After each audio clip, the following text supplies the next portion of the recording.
Welcome, everyone. This is the Rise Up session. It's just, we're the only presentation during the session, but it's great. You'll receive a crash course on the Equitable standards. So we're going to be talking about this project for about an hour, and then we'll leave it open for a good half hour for discussion and questions. So before we get started, I want to do a land acknowledgement. The 2024 National Conference on Ending Homelessness is being held on the traditional unceded territory of the Anishinaabe Algonquin peoples. The peoples of the Anishinaabe Algonquin Nation have lived on this territory since time immemorial. Their culture and presence have nurtured and continue to nurture this land.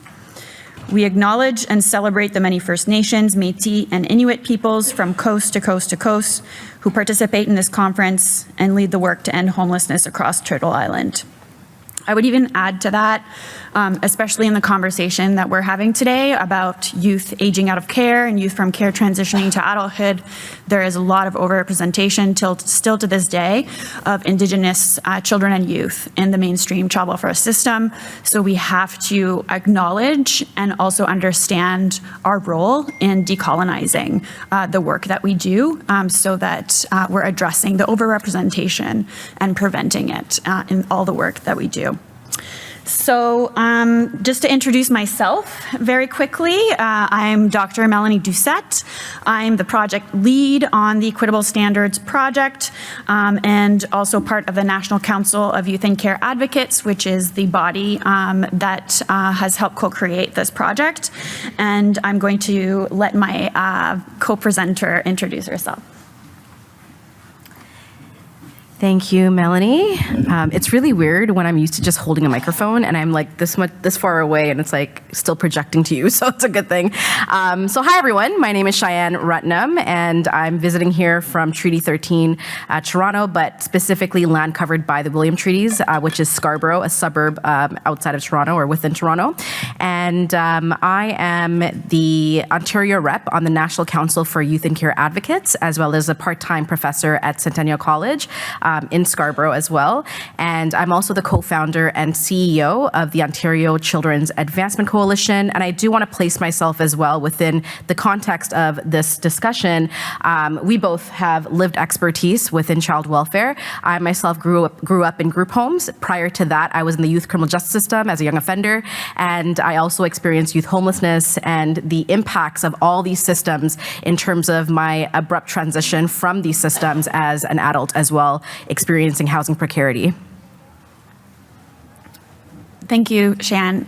Yeah, this project is lived experience led. So I was in care during my teenage years in New Brunswick, where I'm originally from, and I aged out at age of majority in the late 90s.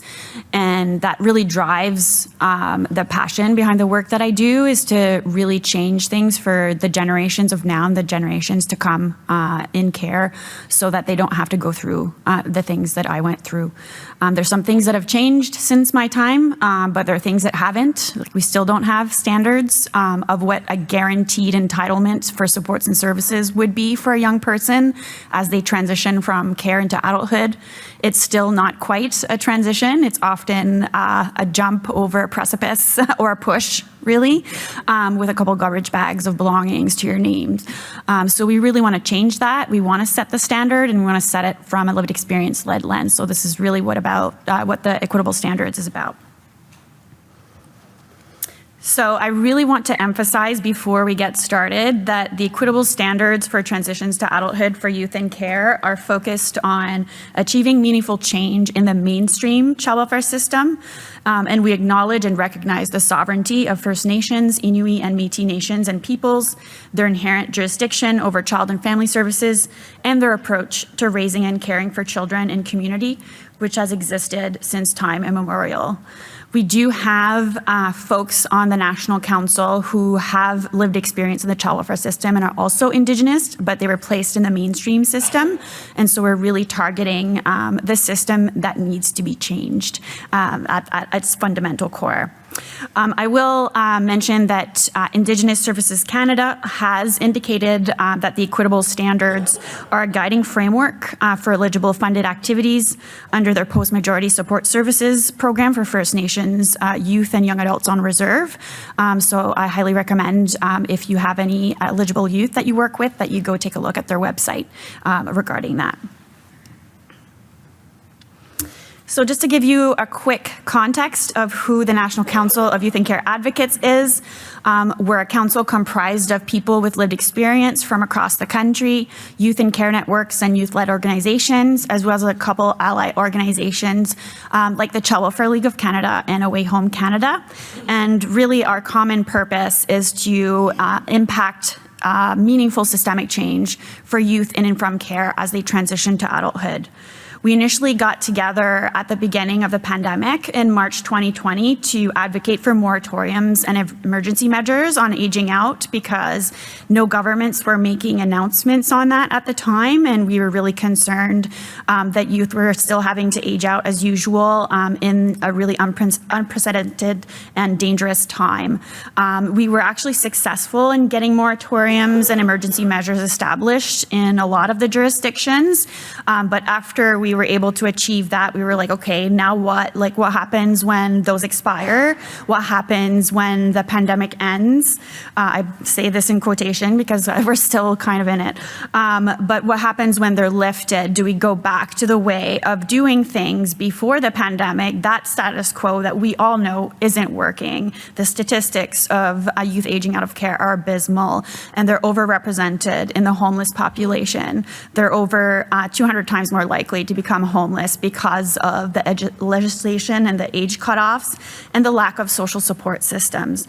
So we decided to shift on longer term solutions and really putting our heads together to provide the roadmap to those solutions instead of just suggesting things or recommending things. We actually wanted to develop the solution ourselves and really bring this to a national focus. So what we're going to do for the next 15 minutes or so, we have a video that's been put together that gives a really great overview on who we are as the National Council, what the Equitable standards are and why, and a little bit of an overview of the evaluation model that we've developed to accompany it, and then we'll go into further detail after the video. Council of Youth and Care Advocates is comprised of advocates with lived experience, youth and care networks, and key allies from across the country. We first convened as a national group in March 2020 to collectively call upon provincial, territorial, and federal governments to issue moratoriums on aging out of care during the pandemic. We continue to work together on longer-term solutions for meaningful child protection systemic change.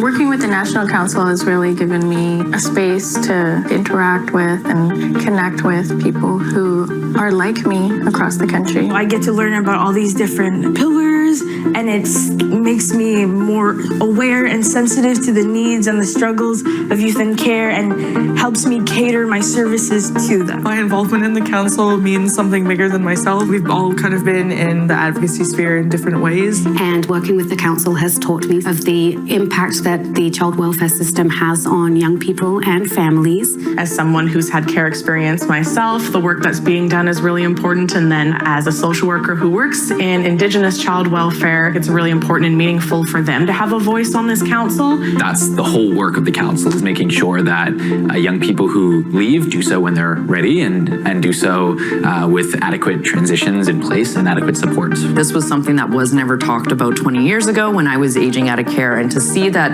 not only is there a collective of first voice advocates, but also a collective of allies who don't have that experience, who are championing our governments and our systems and our society, to see that young people in and from care, their lives are just as valuable as their own children. When you are surrounded by other allies and advocates that share similar goals, it ignites this fire in you that keeps you motivated and determined to continue on this work because it's so important. We get to work with our first advocate peers. We get to be empowered. We get to empower each other and ourselves in order to make sure that we could keep systems and sectors and institutions accountable. It's given me the tools and the language to be able able to communicate a really important issue with child welfare change makers. To listen and to have the opportunity to hear from people who have lived experience of being in the child welfare system, talk about the changes that need to happen. It's influenced how I see the work that I do in mental health, the importance of supporting young people right from the moment when they're experiencing difficulty, their families, but also throughout their life. It's not just my voice anymore, but it's like a loud collective voice that, we're using. What is your name and what is your role in the council?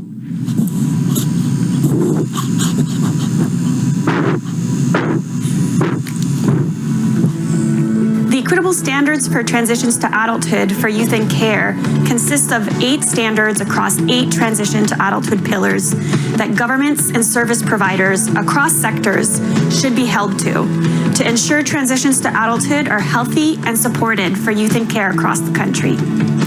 Our overarching goal is to ensure that youth in care are afforded equitable supports and conditions for success as they grow into adults, so they may thrive and not only struggle to survive.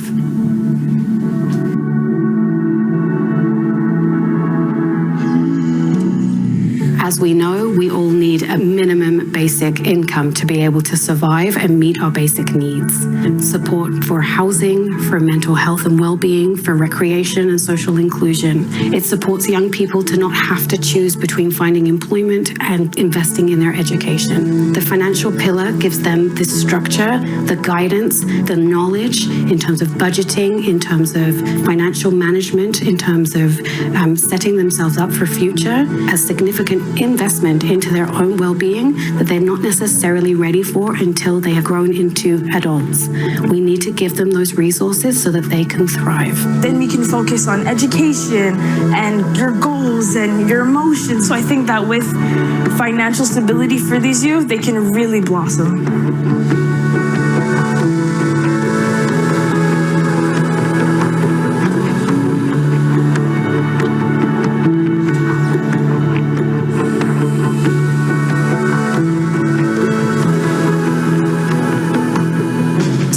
Education has saved my life. I would not be who I am today if I did not go to university, because the more knowledge you gain, the more insights you have, and the stronger voice you have to be able to advocate for your needs. So once you have a diploma or a certificate, no one can really take that away from you, which a lot of young people in care, there's a lot of things taken from them, but that's one thing that can't be taken. Young people in care graduate at less than half the rate than their peers who aren't in care. Many factors come into play: moving around a lot, changing schools, dealing with trauma and displacement, teachers and school staff not being fully trauma informed in their approaches, undiagnosed learning disabilities, and so forth. Youth in care need to be provided with all the supports, accommodations, and mentorship that they need to be able to succeed in their education and career trajectories. This means ensuring every young person from care gets to obtain their high school diploma.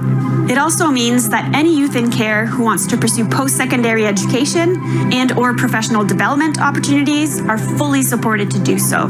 Whether it's a trade certification, first aid or food safety certificates, a bartending course, a college diploma, a university degree at any and all levels. Youth should be supported in pursuing their career interests and dreams, even when those don't fit in traditional boxes. I certainly wouldn't be where I'm at today without having the ministry support my undergrad degree and the scholarships and grants that I was fortunate to get for my master's and PhD degrees. When youth in care's education is fully invested in, their potential is endless.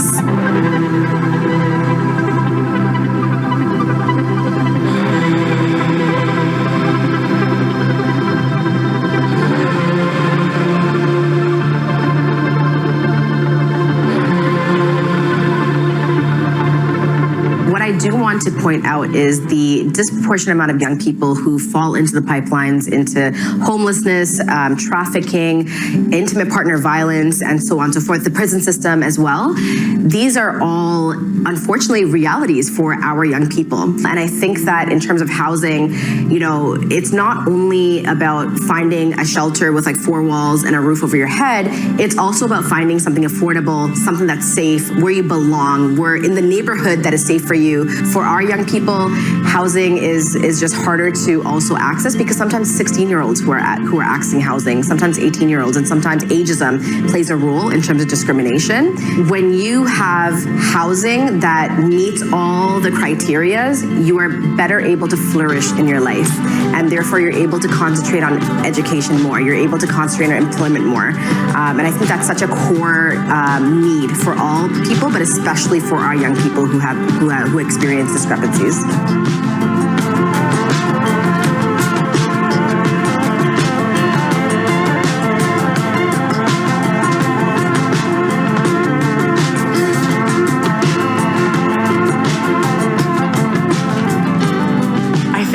Relationships in the terms of having that support outside of child welfare for youth aging out of care. In an Indigenous context, it's relationship not just with maybe family, community, it's relationships with elders and knowledge keepers, relationship with the land, relationships with animals.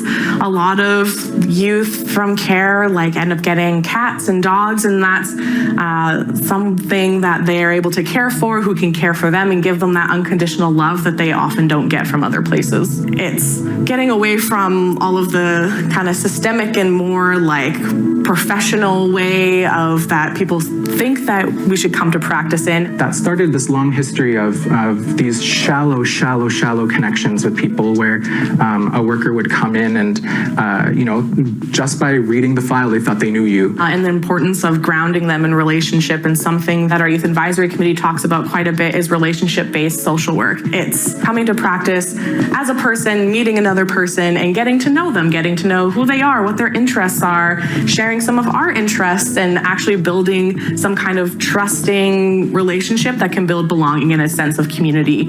Realize that, folks are here to support each other, and that they should continue to get support and love and resources just as anyone else would.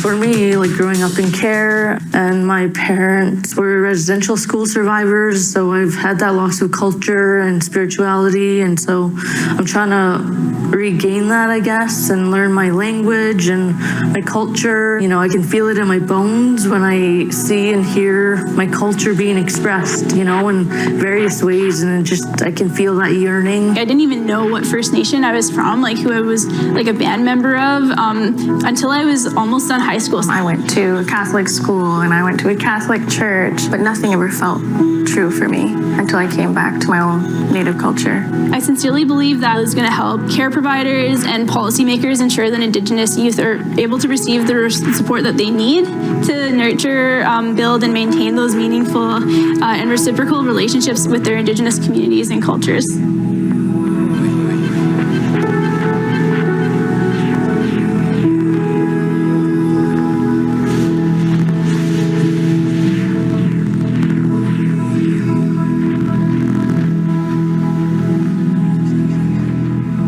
From the moment that young people come into their lives, that we think about their access throughout their life to mental health services, primary health services that are free, accessible, non-judgmental, gender affirming, culturally competent, and to make sure that young people have what they need to recover from the trauma that they've experienced, but also just be fulfilled and well and healthy. If you haven't addressed the series of complex traumas that you had to go through living in the child welfare system, if you haven't had the time to actually heal and sit with yourself and see where you're at so you can actually create a plan that makes sense, one of the most important aspects is actually your overall health and your mental health. There's a really serious level of healing that has to be done, and resources that have to be accessible and free for a long time after we transition and while we are in the system.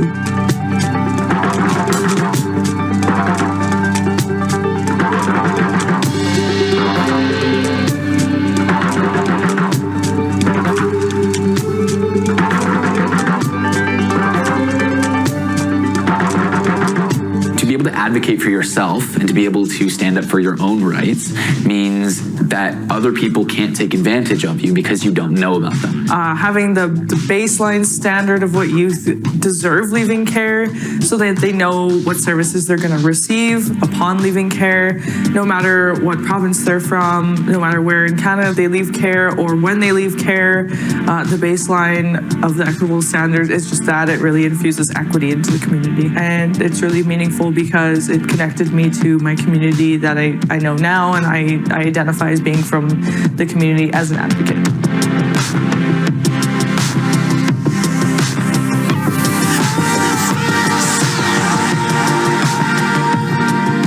Across Canada, and in fact across the entire world, there is not a readiness-based exit from care. It is based on an arbitrary day, which is either your 18th or your 19th birthday. You may be lucky enough to get an extension that might keep you in there and getting services until 21, but nonetheless, that doesn't match up with the privilege that most folks have when they live within their families. Especially, we saw this in COVID, where you could jump back to your family and boomerang in and out. Young people from care don't have that. And when they exit out of care, they often don't have the skills or the person to contact when they need help to learn how to do things like laundry, or should I eat pink chicken? I don't know. And so by looking at these standards, not only are we saying that there is room to grow for young people in terms of their skills to be functioning adults, but here are some very tangible things that the support system around them can do to get them prepared to be successful adults. We're just starting to realize the particular challenges that are inherent to emerging adulthood. So I really appreciate that the work that we're doing really looks at the specific challenges that are faced by young people who are no longer children and no longer youth, but not exactly fully independent adults yet.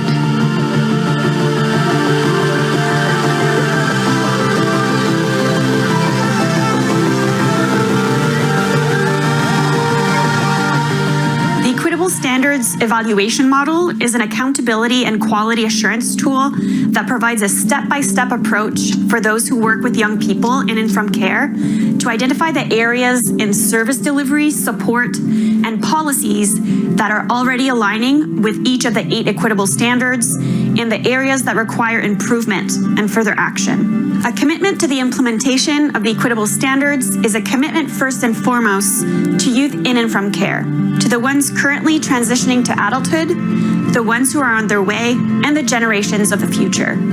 It is a commitment to improving their life trajectories and setting a minimum standard of care and support while striving for excellence in service delivery and supports over time. It truly takes a village to raise not only a child, but also to support youth in their development into a thriving adult.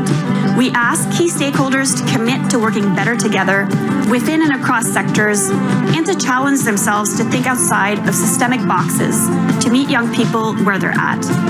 This requires courage, leadership, and a commitment to a significant culture change within the mainstream child welfare system, breaking the status quo and redesigning intervention and support approaches to be truly youth-centered. When we know better, we must do better.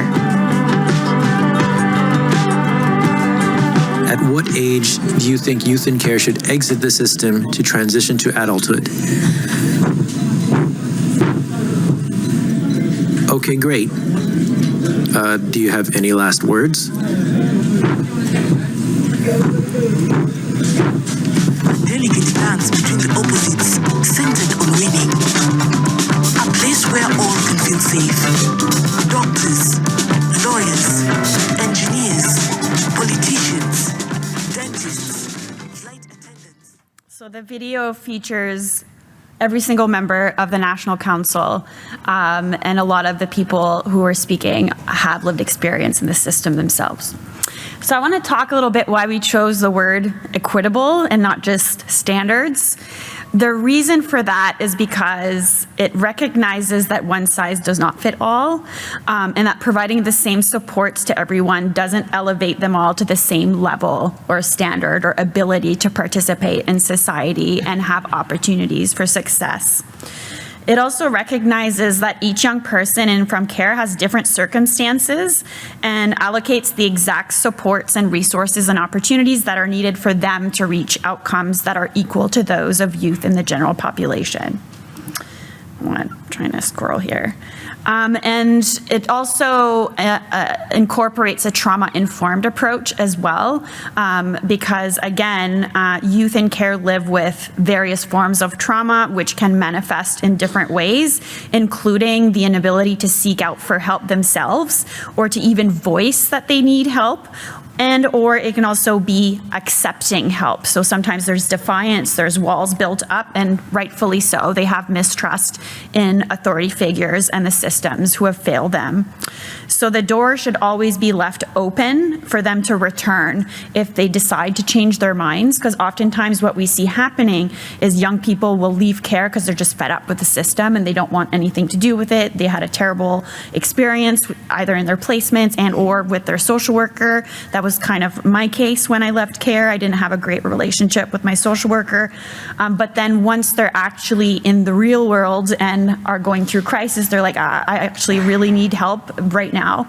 And oftentimes the door isn't open anymore because their case file is closed. So what we're advocating for in a truly equitable approach is that the door is actually never closed and there's always an opportunity to kind of leave, try things, and if it doesn't work out, come back, get some help, wrap around, and then try again. Just like many people outside of the system are able to do with Exactly. their families. Yes. And so our vision, ultimately, I know this will take decades, but we still dream about this. And this is really at the core of our work. We dream of a world where aging out doesn't exist anymore. It's not in our vocabulary, it's not in the academic literature, it's not in child protection legislation or mandates. So we dream of a society where youth in care are interdependently supported throughout their entire lives, just as their peers who are not in care can rely on their families, their friends, and communities well beyond the age of majority, and I would argue throughout their whole lives. So as you saw in the video, we decided to develop these standards across 8 transition to adulthood pillars, and this was based on the research that exists up to now, but also our knowledge as lived experts. We came up with these 8 developmental areas, and we also validated these with youth who are still in care and have recently aged out of care across the country through our members. And each pillar is accompanied not only by a standard, but also a list of key supports that are really actionable checklist items to ensure that key stakeholders are actually meeting the standards. So we actually provided a step-by-step guide on what is needed to actually meet the standards. And these, again, have been defined by and for young people in and from care and validated with people who have recently gone through the system. So I'll just reiterate the financial standard. This is really a foundational standard, but none of the pillars are in order of priority because they all have to be addressed holistically. So an organization can't be like, well, we're gonna pick the housing pillar because we're a homeless organization. You actually have to look at all the need areas of a young person as you're serving them, because to actually achieve the outcomes that you're intending, you have to look at all their need areas. So what we're asking for as a standard is the financial resources to meet their needs. So really starting your transition to adulthood above the poverty line. What happens with youth exiting care is that they often are propelled right into poverty because they don't have savings, because they don't have parents to kind of ask, hey, can I have some money for groceries or for rent this month? And so it really propels them into a place where they have to rely on social assistance programs, or they end up on the streets if they're not able to access those on time, and it's really difficult for them to get out of that cycle of poverty. So this pillar is foundational because it has to be accompanying all the other pillars. So in order to go to school, you have to have the financial support to do so. Mental health and support services, same thing. So this is a quote from one of our members. Youth in care should not be considered as disposable by the systems who are responsible for their care, but rather they must be recognized as worthy of the social and financial investments that will help them grow into thriving adults. And this really needs to be considered as an investment by governments as well when they're thinking about budgeting, because there's been so many cost-benefit analysis done in terms of like what extending care would be. There was one done in Ontario, for example, when the Child and Youth Advocates Office was still in place. The report's called 25 is the new 21, and they found that for every $1, you would get a return of $1.36 invested on extending care up to age 25. And then that's not even taking into account all the social benefits as well. So like I mentioned, under every single pillar, we have a list of key supports. Under the financial pillar, we have 18. I'm not listing all of them. I encourage you to read the report. I'll put a link at the end of the presentation so you can go take a look at it. But it ranges from guaranteed and livable basic income upon leaving the system based on local realities and inflation. We know there's discussions right now that are happening at the federal level, but there was a bill that was proposed by MP Leah Gazan. She's an NDP MP from Winnipeg Centre. She's been advocating for universal basic income, and it was voted down, unfortunately. So this is something we have to continuously advocate for. Having a bank account, this seems like very basic, but it's not something that actually happens for a lot of youth in care.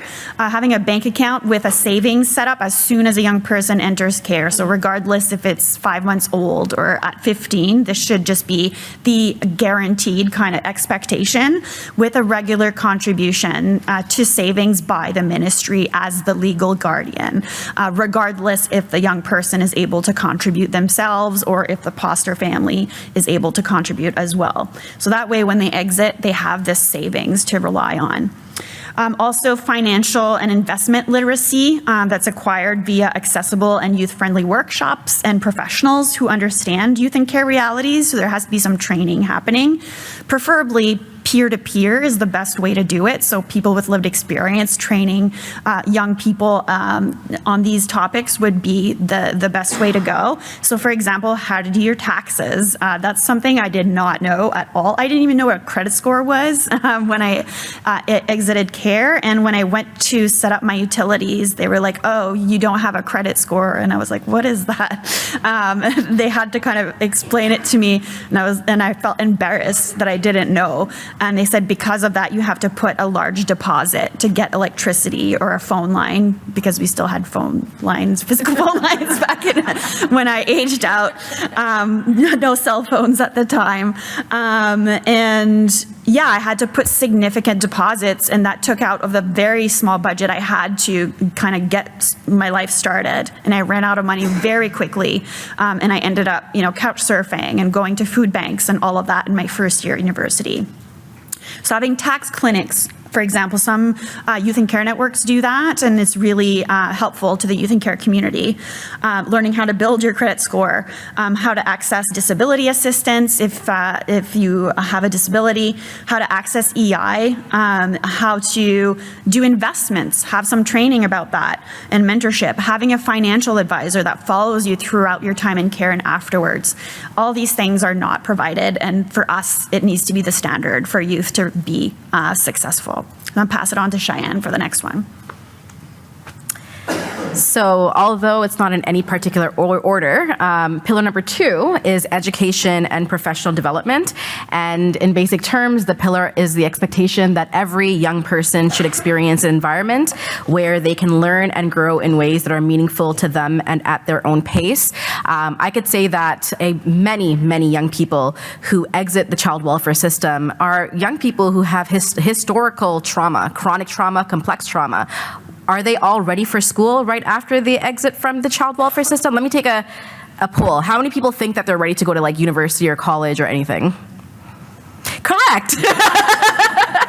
So So many people are not. And having said that, there's a lot of pressure to go into these things because if there are scholarships or bursaries, it's age limited in a lot of cases. And so we have to also remember that education and even professional training, if a young person doesn't want to go to university or college, that's fine. Maybe they want to become a tattoo artist. Maybe they want to be an artist in general, right? How do you support young people in developing those professional skills and soft skills, right? To be able to be successful in whatever trajectory that they choose to go to is very important. And as the screen says, these pillars are all interconnected.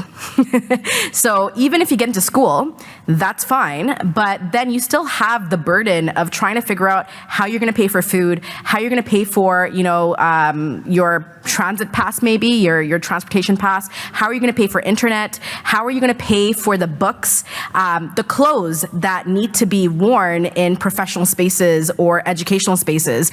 There are a lot more costs than just getting into school and being in school. How do you get to school and how do you stay in school and how do you graduate from school? And so you have to think about wellness. You have to think about finances. You have to think about all the other pillars that we're going to be going through today. I know in my own storyline, many young people, especially young girls, women, when we are abruptly cut off from the child welfare system at 18 or 19, we oftentimes want to get connected to our mothers, even if that connection is very tense. I was one of them. And I remember my mother wanted me to become a dentist because when I was little, I was obsessed with clean teeth and really straight teeth or whatever. And I knew in my heart that it's probably not where I need to be, but I was so desperate to build that connection. I just did what she wanted me to do. And I lasted in that program for 3 months because after 3 months, we have labs. And it was a dental hygiene course, and I had a client come in and they had diabetes, and the first sign of any symptom is in your oral cavity, and I looked at their mouth and I left and I was like, I can't do this, and I never went back into that school. And then afterwards, I actually partied my bum off for a whole year, drinking every night. It was my coping strategy, the best way I knew how to get over trauma, and not really get over it, but how to process through trauma. And I was partying on the weekends. I was doing things that many other people would think that would be harmful, but for me, it was keeping me connected to the people that I knew. And I needed that year. After that year, I was like, okay, I guess I'm ready to go to school now. And I ended up in the social service worker diploma program, and then I went on to do my bachelor's and my master's. And so it happened after a lot of my peers ended up starting their education journeys, but I ended up finishing right by them anyways. So yeah, and let me see. Next slide. So the checklist has 15 key, supports ranging from many different things. These are just some examples.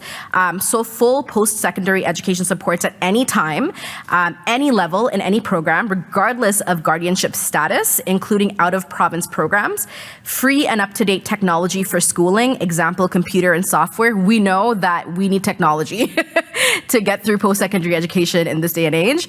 And I remember growing up in the child welfare system and many of my peers not having access to even a computer or even a laptop, even if it was refurbished or a hand-me-down.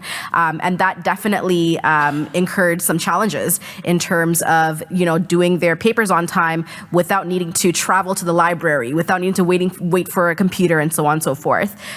Employment training and supports, example, resume and cover letter building, tools and techniques for job searching, interview skills, and how to navigate wage negotiations and knowing your rights. And this is something that everybody should know. However, when you're coming from the child welfare system and you're already disenfranchised, systemically disadvantaged, and violated, you're going to have that much harder time to assert yourself and even know or build the capacity or have the access to build that capacity to be able to advocate for these things for yourself so that you are fairly compensated, that you're not just getting an honoraria because you're from the child welfare system, but that you are a freaking consultant, right? How do you advocate for yourself on that extent as well?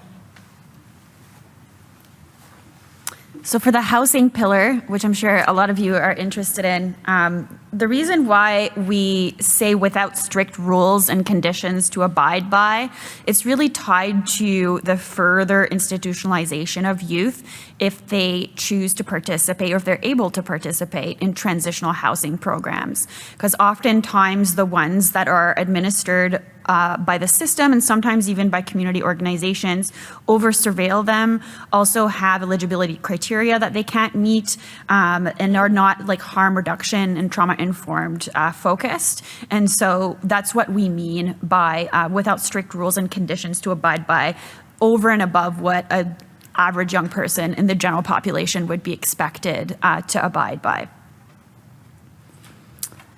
So one of the youth that validated the standards shared that there needs to be more housing for youth from care, especially ones that accept animals because they're family too. And that's actually something that came up in my doctoral study. I looked at relationships that matter to young people leaving care, and animal companions was a major one. And oftentimes a young person would choose to become homeless and keep their animal with them than accepting housing and having to drop their animal off at a shelter, because oftentimes that was the options that they were presented with. So under the housing pillar, we have a list of 21 key supports ranging from Housing First for Youth. There was a pilot for specifically for youth leaving care. I think the findings of the study are going to be published soon-ish from what I'm hearing. That was done by Away Home Canada. This is something that we're advocating for to be implemented across the country because it's wraparound and it's holistic. Animal-friendly housing is super important as well. Moving and housing setup costs covered. You'd be surprised that those are not covered. They certainly weren't during my time either. I had to kind of take care of everything myself, and I had a mattress on a floor for a very long time with no chairs and barely anything else to my name. Having access to training on healthy living skills and creating safe spaces at home. For example, boundary setting with guests, how to communicate with your landlord. This is not something that's just inherent to a young person. You have to be taught these things. And oftentimes these are things that are organically kind of taught when you're in a family, not in the child protection system. So this needs to really be embedded for youth in care as well. In terms of relationships, that's a huge piece as well. And we use the notion of interdependence. I really dislike independent living and the notion of independence because it's not real. It's not a real concept that exists in real life. No one is truly alone and self-sufficient and completely autonomous. They're always connected to someone or to a community.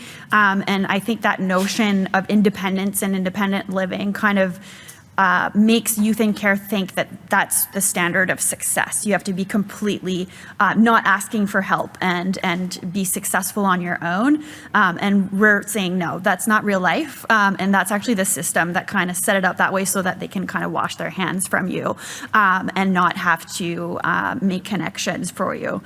So we're really focused on interdependence for youth exiting out of care. And under this pillar, we have 19 key supports ranging from lifelong connections and supportive networks that are free from expiry dates or end of mandates, because a lot of people in care, that's the only relationships they have is with people who are paid to care for them. And then those are cut off once the legislative mandate ends, which is 18 or 19, and then they end up with zero support system. And that's not acceptable. They also want humane, dignified, and authentic and youth-centered relationships with workers and caregivers. They don't want to be seen as a case file number. They don't want to be seen as case file notes. They actually want to be heard and want to have a dialogue and want to be involved in things that impact them. Having peer mentors and service providers with lived experience, that was a big piece that's come up in the literature, as well as with people from across the country with lived experience. Having someone that knows what you've gone through is huge, and being able to see, hey, this person actually made it, like out of the challenges. It also provides that kind of mentorship and that person to look up to, so that you can have hope that you can also do that. I'll pass it on to Cheyanne for the next slide. Thank you. Culture and spirituality is huge. So the pillar standard is that every young person should be connected to their culture and spirituality in ways that are meaningful to them, safe, and at their own pace. It is important to recognize that not all young people have the privilege of knowing their history or histories, where they come from due to colonial assimilation, practice of genocidal policies, and thus it is important to provide opportunities for young people of all identities to be connected to their natural environments, their communities, and themselves. This was huge for me and my healing, ongoing healing. When I was young, much of my trauma came from my community. So I am Tamil from an island in South Asia, and much of my trauma did come from the community. And so I grew up disconnecting myself from my community because I wasn't proud of who I am. I wasn't proud of what I experienced, and I essentialized everybody from my community as belonging to the culprits who violated me.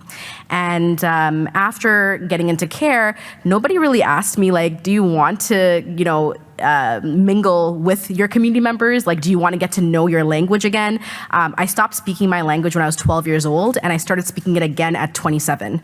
And it took my own journey to get there. And so this is very important, especially in colonizing. Canada is an ongoing colonizing country. It didn't just colonize before. In a colonial state, it's so important to also recognize this inherent right for Indigenous young people, whether they're First Nation, Métis, or Inuit, or otherwise mixed race as well, because of those histories that have pretty much raped them and violated them of their personhood, identity, culture, and language. The checklist for this has 13 key supports, ranging from connection to nation, community of origin for Black, Indigenous, and people of color, I should say racialized people, culturally responsible and safe worker at the choice of the young person. And this is actually important because when I first entered the child welfare system, my biological mother wanted me to have another South Asian person to be my worker, and I said, hell no. Because that's also where my trauma was from. I'd rather have a South Asian, brown-looking person to be my worker. And then later on, I had to heal myself to be able to work with people from my own background. So sometimes we tend to essentialize that if a young person is from this community, from this race, and from this ethnicity, we should partner them with somebody from their same community or ethnicity or race. And sometimes that's also not conducive. So you have to ask the person, have humility, engage with humility, and ask them what are the characteristics of who they would like to work with as well. Supports in navigating religious and spiritual identities and empowering youth to decide for themselves if and how they want to engage. So not forcing youth to go to church with foster parents. When I grew up in the group homes, I went to church, and I come from a Hindu, spiritual practice that became Hinduism later on. That's another, can of worms. But I was going to church while I was in the group homes, and then I was actually baptized afterwards in my early 20s. And it wasn't until my late 20s that I actually wanted to go back to my Indigenous spiritual practices before Hinduism, before Christianity, and all these other indoctrinations were introduced to me. And now I practice little bits of each, right? And so it's really important to also see where the young person is in their spiritual journey and also their spiritual healing, because sometimes violence can also be enacted through religious institutions as well.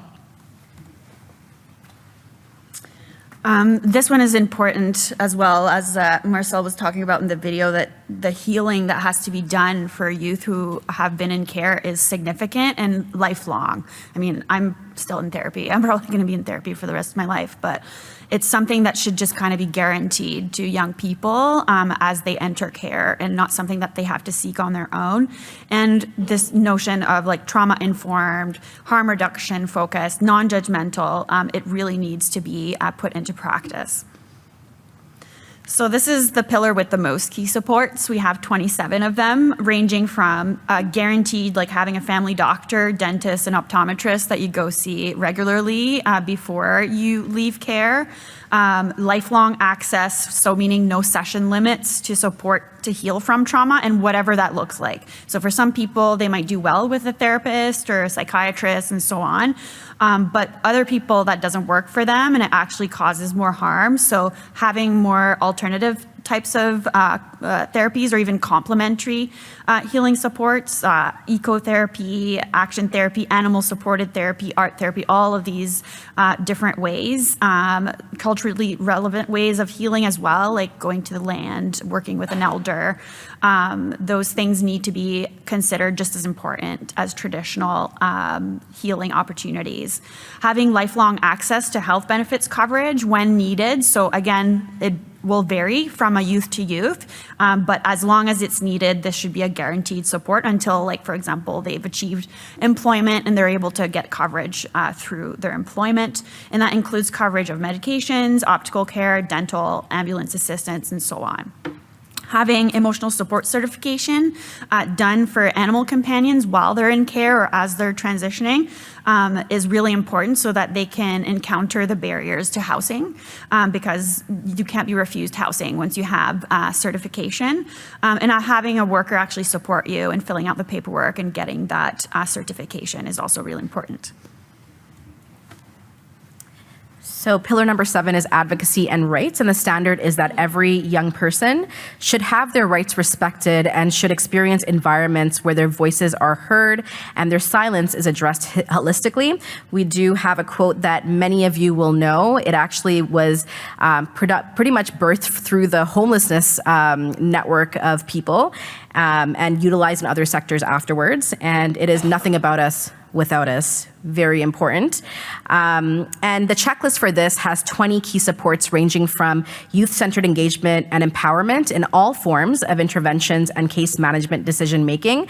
And this is so important. And I remember when I was in child protection in quotations, because that's subjective, there were workers who were working alongside me who were doing their case notes.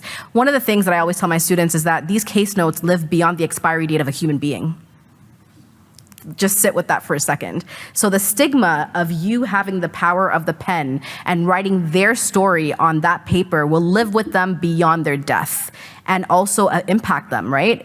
In terms of whoever is reading that story that you are writing about them on behalf of them, without them being involved in that writing. And so one of the ways that I did my work when I was working in child protection is that, and this was maybe a decade ago, is that I would give the young person a pen and paper and I say, we're meeting, why don't you write your own notes? I'm gonna write my notes, we'll compare notes. And we actually go through the notes and then it's like, if they don't agree with something or they have a question, we talk about it. Transparency and accountability is our responsibility as workers in a system to make sure that young people understand what is being written about them so that they're not surprised when after they abruptly exit the child welfare system and they sign up to receive their case file and something this big comes across and now they're reading what's written about them and everything is shocking, traumatizing, and mind-boggling. And I remember in my own case notes, one of the workers who I'm actually really close with now, she had written, and by the way, now what I'm about to say is very much practiced by pretty much everybody, and it's something that is celebrated and also pushed on by people. And maybe it's toxic positivity, maybe, but when I was younger, I grew up in a home where every single day up until maybe 4 a.m., my mother would be knocking on the door, banging on my bedroom door, screaming at me, telling me I'm ugly, telling me I'm stupid, telling me I should die, and so on and so forth. And that was my reality from when I was 8 years old up until I entered the child welfare system. And so one of the things that I learned quite quickly from a young age when I was living with my mother is that I would look in the mirror and tell myself that I'm beautiful, tell myself that I'm smart, tell myself that I'm worthy. And that continued when I was in the group home, and this worker said that I was a narcissist. And I remember getting the file and I'm like, narcissist? So I typed to her on Facebook and I said, do you remember writing this? Do you want to just educate me on what the hell you were thinking? And she's like, honestly, we were young too. in group homes, people who are working in group homes are not that much older than the people who are living there as well, right? So making sure that every engagement that you have with a young person is youth-centered, it is accountable, that there is humility being implemented in that relationship, not just that one-off engagement, is very important as well. Legal protections and addressing concerns and rights infringements. Youth are able to freely express their needs and wants without fear of repercussions and are believed. And this is a huge one. Many of us come from backgrounds where we have been punished for speaking up about anything, really. And another story that I have about the group home, one of the group homes that I lived in, is that we had gone out into the community, and my Indigenous sister and I were hanging out with some guys. And for some reason, my gut was like, something is off, so I'm not leaving this girl behind. And we ended up going past curfew back to the group home. It was like a half hour past curfew. And lo and behold, this person tried to sexually abuse my sister. And it's a good thing that I stayed, because I intervened, and then we went back home. We were punished. In the group home system, many group homes have level systems. So I had all my levels removed and all my furniture removed from my room, and I couldn't go into community anymore for a week. I couldn't eat with the rest of the young people during lunches, dinners, breakfast, whatever it is. And all that because I said that she was being abused and violated, and I was there to support her, and they didn't care. They still called the police and filed a missing persons report on both of us, and so on and so forth. So if we're coming from those types of backgrounds, how easy do you think it is for us to actually speak up for other things that happen across our lifetimes? Access to non-redacted files and documents with no time limits, including mental health supports, as this process can be very traumatic. Our files, much of it is redacted. Even our doctors that we have been seeing while in care, sometimes the physicians' names are redacted as well. How come I am not able to know who the hell was providing me with medical care? That's weird. So even the redaction is very problematic in terms of case files as well. So the final pillar is emerging adulthood development, and the reason why we use the term emerging adulthood is because it's come out in the academic literature as a new developmental life phase that's crucial between adolescence and adulthood in the past 25 years or so, because young people are taking much longer to reach adulthood markers, which would be to complete your post-secondary education, get a career, get married if you are, and have children. And so this is something that youth in the general population tend to experience between the ages of 19 and 29. A lot of them still live with their parents in that time frame, or they kind of boomerang in and out. Young people from care are actually completely deprived of this developmental phase. It's also a crucial phase for identity exploration, problem solving, trial and error, and critical thinking. And really, we're not able to experience this because of the legislated age cutoff, and a lot of the services and supports that we receive during the transition to adulthood aren't developmentally appropriate. So one of the council members said, I aged out, so that was probably the worst time of my life. It was like being re-traumatized and thrown back into abandonment. So it's kind of repeating the cycle of what happens when a young person enters care, that kind of ripped out feeling, that feeling of detachment and displacement and abandonment. It just happens once again, but this time by the system.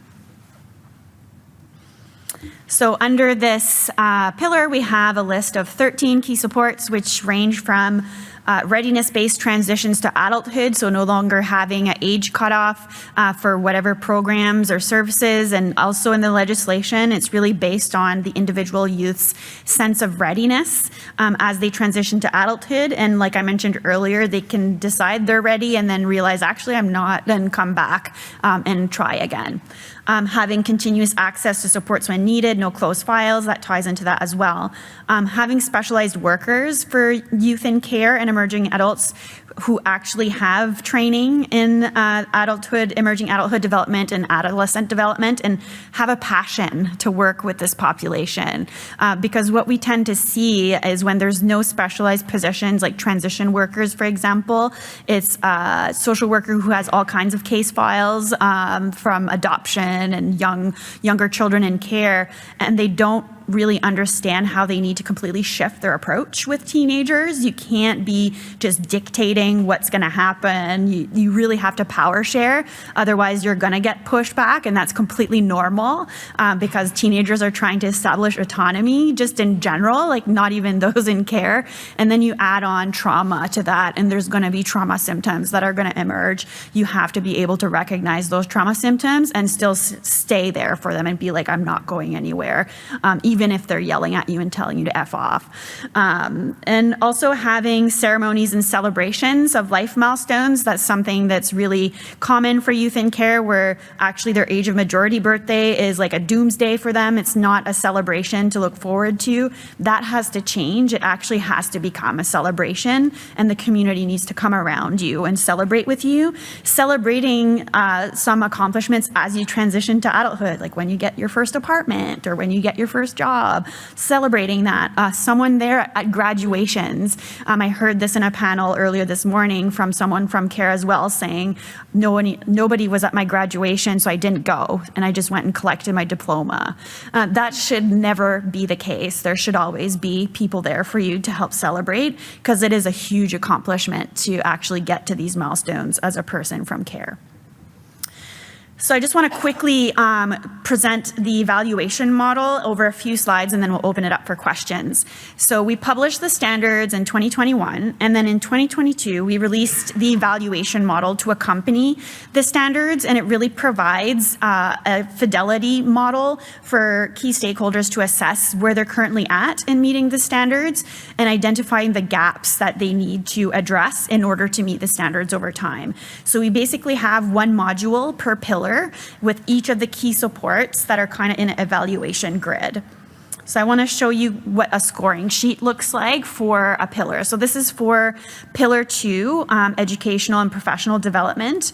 And so it goes from high school graduation all the way to community volunteering opportunities. And every single key support is in an evaluation grid, and these are the rows. So for every single key support, you're evaluating 3 things. One is the key support implementation, so the actual service delivery of that, if this is something you're responsible for in any way. And then we also evaluate the collaboration between responsible key stakeholders, because we did hold a bunch of consultations cross-sectoral on this, and we realized sometimes a key support requires multiple partners at the table, not just government or not just a community organization. So for example, to have bank accounts, like maybe the bank needs to be at the table as well, and things like that. So we actually evaluate to which degree folks are collaborating, or if they're not collaborating at all, because we really have to collaborate to make these standards happen. And then for particular key supports that an organization is not necessarily responsible for, because there are many, and we realize that's not going to be the case where one agency is just doing it all, there's still an evaluation for the advocacy piece. So are you advocating for this particular key support to be in place for the young people that you're working with? Because that advocacy piece is actually going to make this key support come into place as well. And then we have columns, so a Likert scale, where we evaluate the particular key support from a minimal level, so very basic, maybe a couple youth are receiving it and has a bunch of eligibility criteria and has age cutoffs, all the way to the exceptional level, which would be meeting the Equitable standard. So we don't expect anyone to actually have 4s now, because that's not really, no one should really. We'd be kind of shocked if folks were saying, oh, we have all 4s. Really, it's about assessing at baseline where you're at right now, and then going up the scale over time and having a really concrete action plan with that. So these are the 6 steps to complete the Equitable Standards evaluation process. We're currently piloting it across Canada with 12 pilot partners, including 3 government ministries, New Brunswick, PI, and Northwest Territories. We also have community-based organizations from Northwest Territories, Manitoba, Ontario, BC, New Brunswick, and Newfoundland. And basically what they're all doing is they're undertaking this baseline assessment, so going module through module as a team, and really looking at how they're meeting these particular key supports. And then they calculate the fidelity score for each key support and the percentage of fidelity for each pillar. And that process helps them identify the gaps that need for improvement. And also it helps to identify some things that might be aligning well. They might be on the right track for certain things. And so part of that, they have to develop a concrete action plan that outlines actions that they're going to commit in the next 5 years. And they have to publicly release that action plan at the end of the pilot phase. And as part of that action planning, they have to do it with a youth advisory committee or Equitable Standards Steering Committee with the youth that they serve, so that it's truly addressing the priority areas that youth in the organization are saying that they want to be addressed in the next 5 years. And then of course, once the evaluation has been done, redoing it every so often, and also looking at, are we meeting those actions that we promised we would do, is important as well. So this is a quick map of the pilot partners that we have, and we will be moving into the finalization phase in the next year, funding pending, hopefully. I'm knocking on wood as I say that. But our goal would be to finalize the evaluation model based on the pilot phase and then launch it on an online platform by the end of next year, along with a call to action campaign at the national level to get more ministries involved, more organizations involved, and really get the standards implemented at a national level so that no matter where a young person lives across the country, they're guaranteed the same level of supports and services. And we already have other governments and organizations interested in. Yeah, we actually spoke to the Senate a couple of weeks ago. They launched a study, the Standing Committee on Human Rights launched a study on aging out of care, and they want to investigate how the federal government can be involved. And we've talked about the standards at length. We talked about the need for data collection as well. And yeah, the fact that Canada is one of the 6 countries in the Western world that doesn't have guaranteed entitlements protected by law and by standards across the country. So hopefully something will come out of that, but regardless, we're still pushing this work forward ourselves. So this is the QR code to access all the resources with the Equitable standards, including the video, including the evaluation model, and how to get in touch with us. And yeah, I'll open it up for questions and comments. Thank you so much.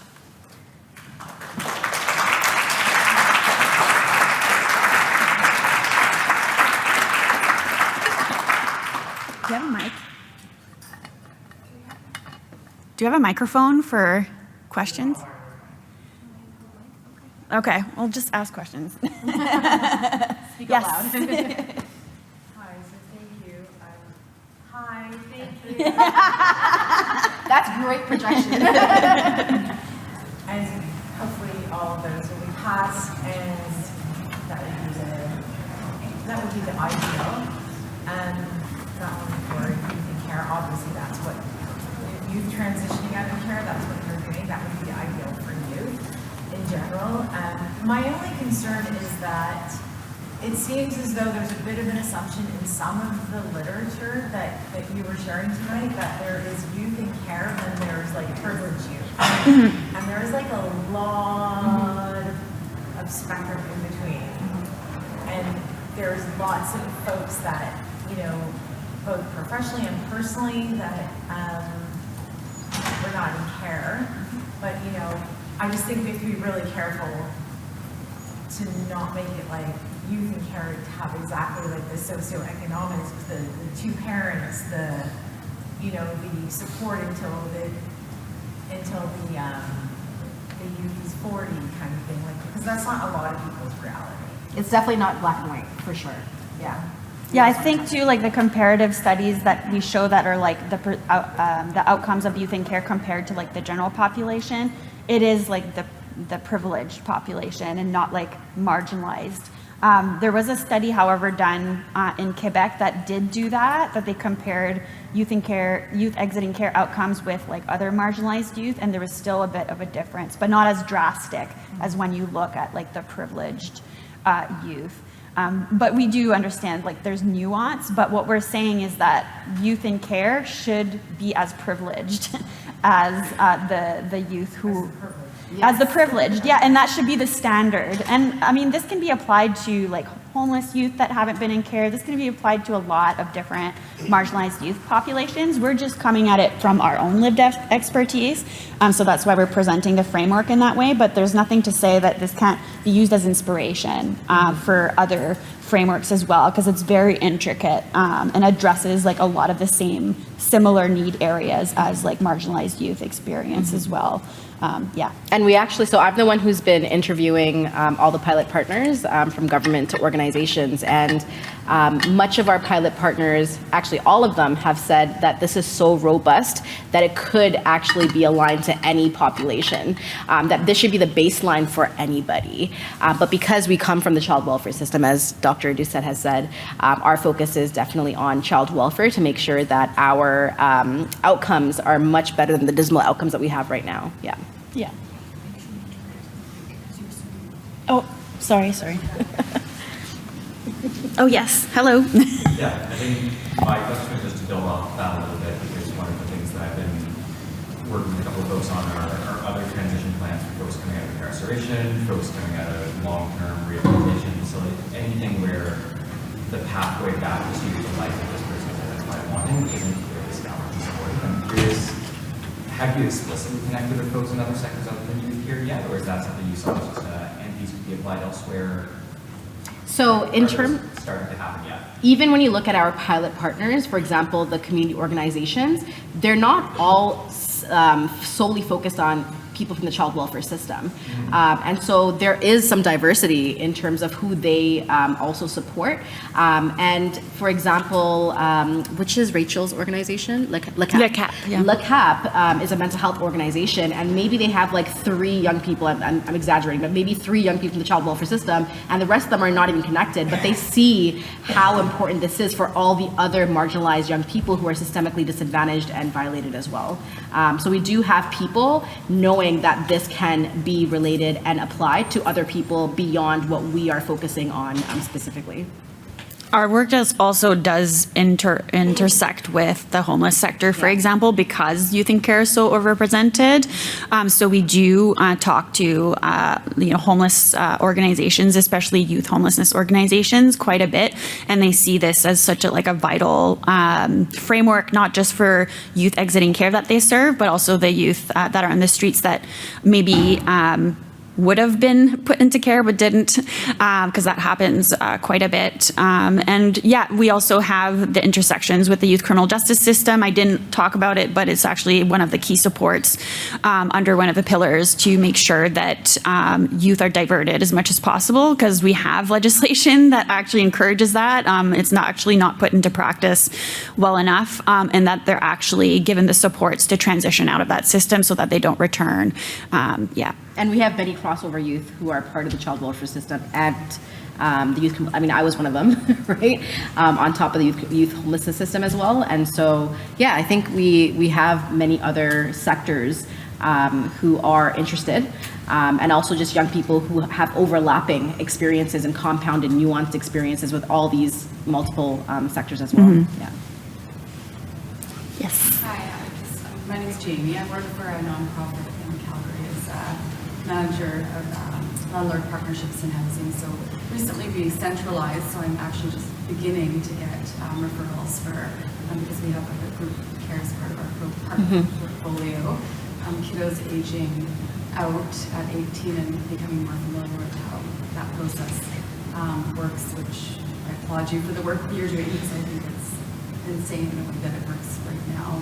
And we are seeing you, unfortunately, actually transition straight out of care into homelessness. Yes. Mm-hmm. And then, end up, in that situation. So I'm wondering, as things sit right now for us, I guess where we're at, how can I best support some of those youth that are kind of trainings that you can do to kind of prepare them, as they're kind of nearing that age of 18, so that they can transition a little bit easier. Well, I think in Alberta, there's limited supports post 18. I think there's a TAP program, but it only. Yeah, there's the TAP program. Yeah. And then they can get into a YT. Yeah, but again, there's eligibility criteria associated with that. Like you have to have certain care status, or you have to meet certain criteria, and a lot of youth fall through the cracks because of that.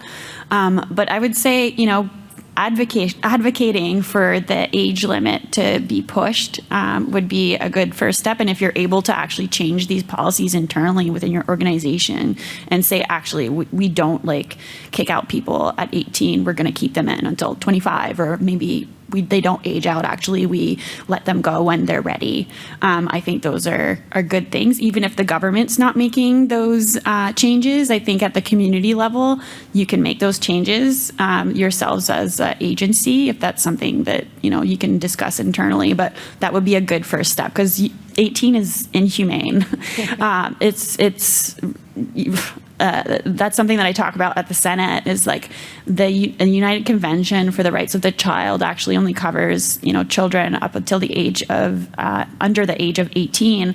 And so youth transitioning from care aren't even protected in terms of their rights under that. And we don't have any other legislation in Canada that protects their rights. So that's what we're advocating for federally.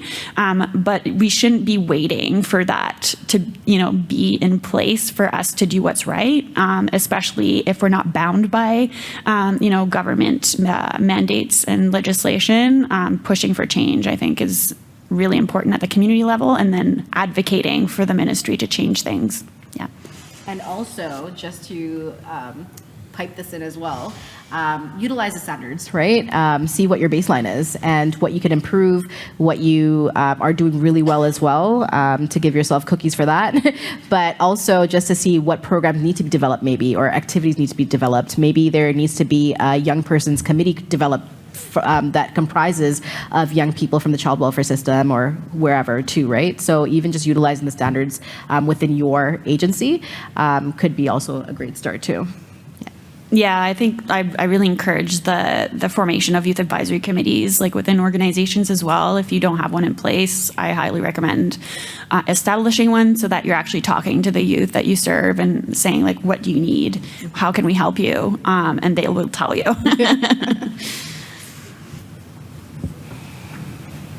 What time is it? Okay. Let me see. Oh, yes. Just, I like what I'm hearing about what y'all are trying to do. I think it's great. What kind of resources are there out there for the kids who were left behind? So children who were in the lovely foster care system, care in quotation marks, back in the 80s and 90s, who were saying, I was kicked or left the lovely care system and now put on welfare at age 50. Mm-hmm. What resources are there for us? I'm just curious. I just want to. Yeah, it's very limited to be currently, but what we're advocating for is that there's no age limit, so it doesn't matter what age you are.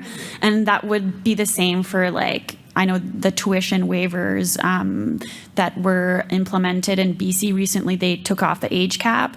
And so older adults who were in care and now want to pursue post-secondary education, even if they're 60, 70, they can under the tuition waiver, but that's in British Columbia only. And some people are taking advantage of that, but that's a sliver of what should be done, to be honest. And yeah, under our framework, there's no end to the support. It's as needed and for as long as it's needed.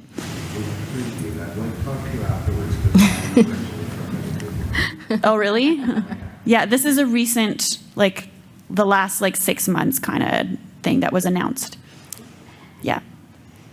And also just to add to that as well, I'm also an ambassador for the Children's Aid Foundation of Canada. And recently, through a lot of advocacy over the years, they're actually going to be implementing very soon, if not this year, then next year, a way for people who are older to access scholarships and bursaries who haven't had the opportunity to access anything from the prior, and who are going into post-secondary or professional development for the first time in their life. And as we know, many of our young people, actually I know my peers who, one of them actually started post-secondary at 31 years old, and another one started post-secondary at 24 years old. Another one became a tattoo artist and did tattoo training when they were 26 years old. So we know that this happens later in life for a lot of us. And so it's really great that the foundation is going to be piloting this and then hopefully expanding this much further as well. Yeah. You're welcome. Thank you. I just wanted, on behalf of the organizers and the absence of a moderator, thank you for your That's okay. informative talk. We didn't really need one. It's okay. Sharing so generously with your own experience. It was Thank excellent. you. Thank you so much. Thank you.